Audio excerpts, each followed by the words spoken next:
Namo Buddhaya, Namo Amitabha. Hello everyone. So today I feel like talking about fears. So living in this life, it's common that we can have all sorts of fears. Fear of losing what we have, fear of not getting what we want, fear of a breakdown of a relationship, fear of our financial situations, fear of death, fear of the unknown. So all kinds of fears. So what to do when we are facing all these fears? So first, let's take a step back and examine the nature of fears. Exactly what caused our fears? So on the surface, it may seem that it's because of external situations and people that could trigger the fear within us. So this is definitely not wrong, but if we look deeper and see exactly what caused our fears still stem from our mind, our thoughts.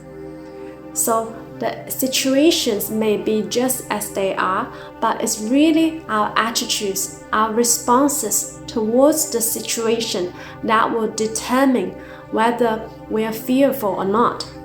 So two people who are facing the same situation may have an entirely different experience. One may be really afraid and the other may feel like, this is nothing. So it really boils down to our mind, our thinking, our thoughts, our attitudes, our responses towards the situations. So your mind is everything. What you think, you become.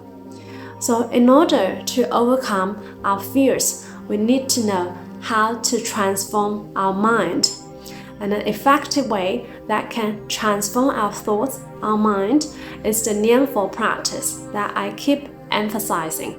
Through the repetitive recitation of Amitabha Buddha, it can help us transform our mind.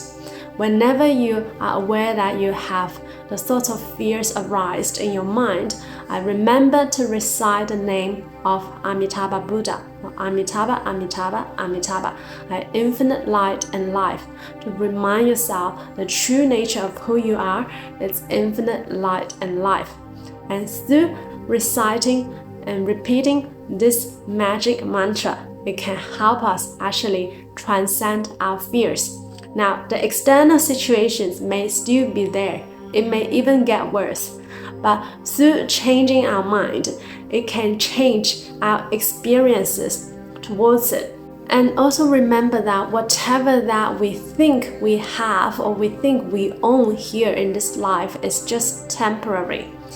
We were born alone into this world and will also live alone. When we die, we cannot actually bring anything with us. So in fact, we never really own anything for real. When I say for real, I mean forever, unchanged. This is not possible. So whatever that you think you own is just temporary. It's under your name for you to keep just for a little while you are living this temporary existence on earth. So if we never really own anything for real forever, then we also shouldn't be attached when we lose it, because we just never really own. If you never really own, how can you actually lose? So Shakyamuni Buddha's life can actually inspire us a lot. He was a prince. He was born with absolutely everything that our ordinary people will maybe work our whole life to get and may not be able to get. But he was born with it. Wealth, everything. And he realized that whatever he had, he could not actually enjoy them forever. So he realized in a way all this are just an illusion. Illusion means that things just exist only temporary. He cannot own everything forever. He cannot enjoy forever. And that's why he gave up voluntarily to pursue the higher state of happiness and peace.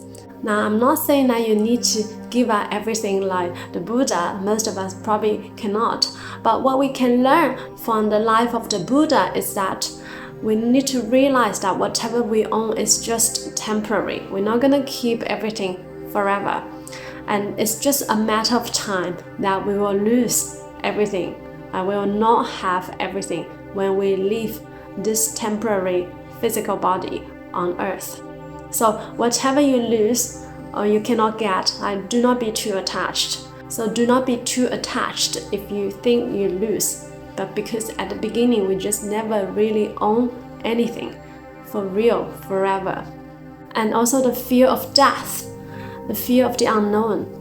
For Pure Land practitioners, this is not a problem because we know that at the time of death, if we recite the name of Amitabha Buddha, even for 10 recitations, we'll be able to see the Buddha and we'll be able to attain rebirth to his Pure Land, provided that if we believe in it and we vow to go to his Pure Land.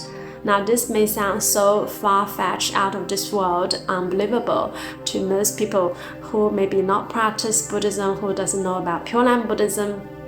But since ancient time in China, there have been lots of people, lots of written records, real rebirth cases of people who have seen Amitabha Buddha through practicing Nianfo and vowed to be born to his Pure Land. A lot of people have actually sought rebirth to his Pure Land. So this is definitely real, and I have also shared some rebirth cases on my channel, which I'll also discuss this topic a bit more in the future. So for Pure Land practitioners, our mind can be at ease.